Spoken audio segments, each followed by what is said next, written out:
Hey, this is Dave from Devourment. We are brutal death metal from Dallas, Texas, and I'm going to go through my bass rig today. So, what I'm playing with is the Ibanez SRFF 805. It's the 5-string fan fret bass.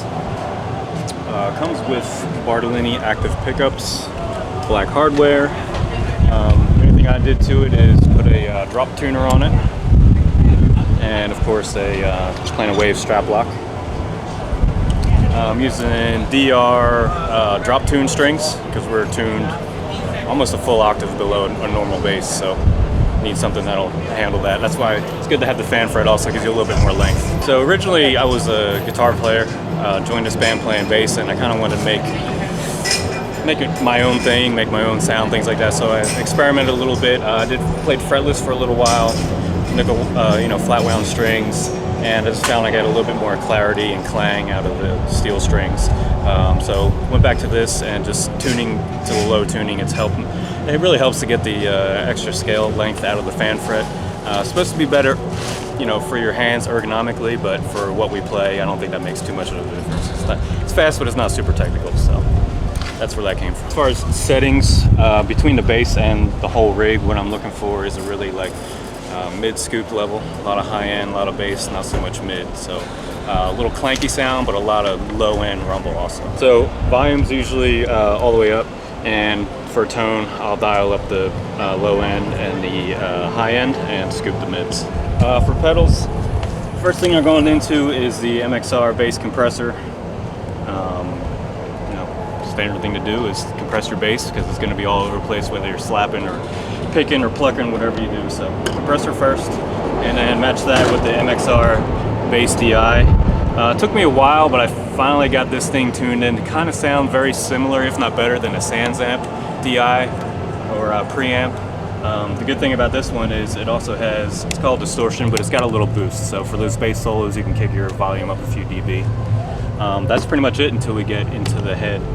This here is our sampler, Jam Man Stereo. We'll use this for samples just like intros to the songs or sets, and also, of course, the 808 hits. So this is all mounted to the SKB PS45, which is nice. You can put the tape on here and they stay pretty solid. It's got its own power strip to it, so you just plug it in and everything powers up for you. Nice hard case, makes it easy to travel with when you're on the road. Handle so you can carry it. So works out pretty well. A little bit more room than I need, but I can also throw my head in there if I'm packing it up. So the head I'm using is the GK MB800 Fusion, so it's 800 watts. It's got tubes in the preamp, I believe.